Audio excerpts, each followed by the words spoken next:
I know that I am accused of arrogance, and perhaps of misanthropy, and perhaps even of madness. These accusations, which I shall punish in due time, are ludicrous. It is true that I never leave my house, but it is also true that its doors, whose number is infinite, by Asterion that stand. The original reads 14, but there is more than enough cause to conclude that one spoken number stands for infinite. Open night and day to man and also to animals. Anyone who wishes to enter may do so. Here, no womanly splendors, no palatial ostentation shall be found, but only calm and solitude. Here shall be found a house like none other on the face of the earth. Those who say there is a similar house in Egypt speak lies. Even my detractors admit that there is not a single piece of furniture in the house. Another absurd tale is that I, Asterion, am a prisoner. Need I repeat that the door stands open? Need I add that there is no lock? Furthermore, one afternoon I did go out in the streets. If I returned before nightfall, I did so because of the terrible dread inspired me by the faces of the people, colorless faces, as flat as the palm in one's hand. The sun had already gone down, but the helpless cry of a babe and the crude supplication of the masses were signs that I had been recognized. The people prayed, fled, fell prostrate before me. Some climbed up onto the stylobate of the Temple of the Axis, others gathered stones.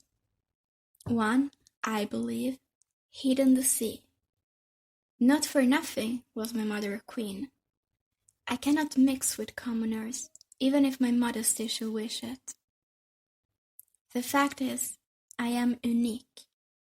I am not interested in what a man can publish abroad to other men. Like the philosopher, I think that nothing can be communicated by the art of writing. Vexatious and trivial minutiae find no refuge in my spirit, which has been formed for greatness. I have never grasped for long the difference between one letter and another. A certain generous impatience has prevented me from learning to read. Sometimes I regret that, because the nights and the days are long. Of course, I do not lack for distractions. Sometimes I run like a charging stone until I tumble dizzily to the ground. Sometimes I crouch in the shadows of a wellhead or at a corner in one of the corridors and pretend I am being hunted. There are rooftops from which I can hurl myself until I am bloody. I can pretend any time I like that I am asleep, and lie with my eyes closed and my breathing heavy. Sometimes I actually fall asleep. Sometimes by the time I open my eyes, the color of the day has changed. But all of the games, the one I like best, is pretending that there is another assertions pretend that he has come to visit me. And I show him around the house. Bowing majestically, I say to him, "Now let us return to our previous intersection," or "Let us go this way, now, out into another courtyard," or "I knew that you would like this rain gutter," or "Now you will see a cistern that has filled with sand," or "Now you will see how the cellar forks." Sometimes I make a mistake, and the two of us have a good laugh over it. It is not just these games I have thought up. I have also thought a great deal about the house. Each part of the house occurs many times. Any particular place is another place.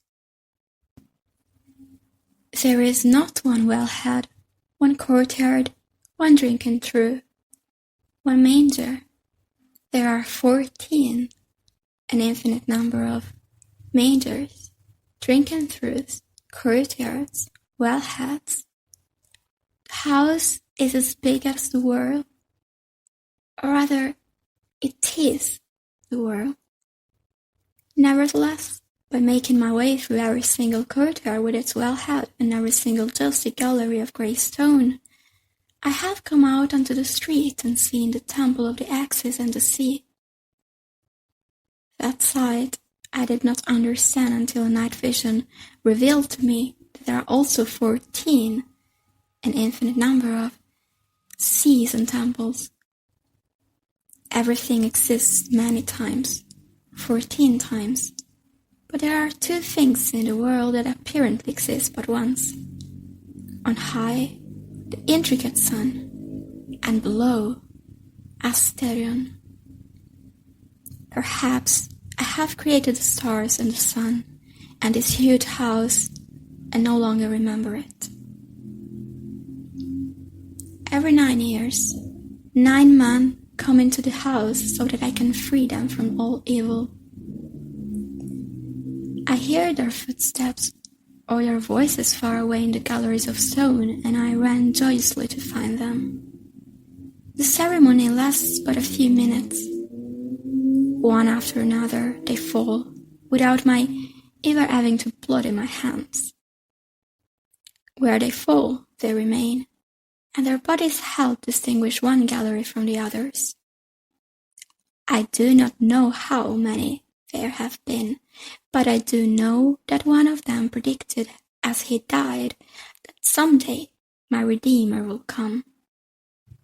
Since then, there has been no pain for me in solitude, because I know that my Redeemer lives, and in the end he will rise and stand above the dust. If my ear could hear every sound in the world, I would hear his footsteps. I hope he takes me to a place with fewer galleries and fewer doors. What will my Redeemer be like, I wonder? Will he be bull or man? Could he possibly be a bull with the face of a man? Or will he be like me? The morning sun shimmered on the bronze sword. Now there was not a trace of blood left on it. Can you believe it, Ariadne? Said Theseus. The Minotaur scarcely defended itself. For Maria Mosquera Eastman.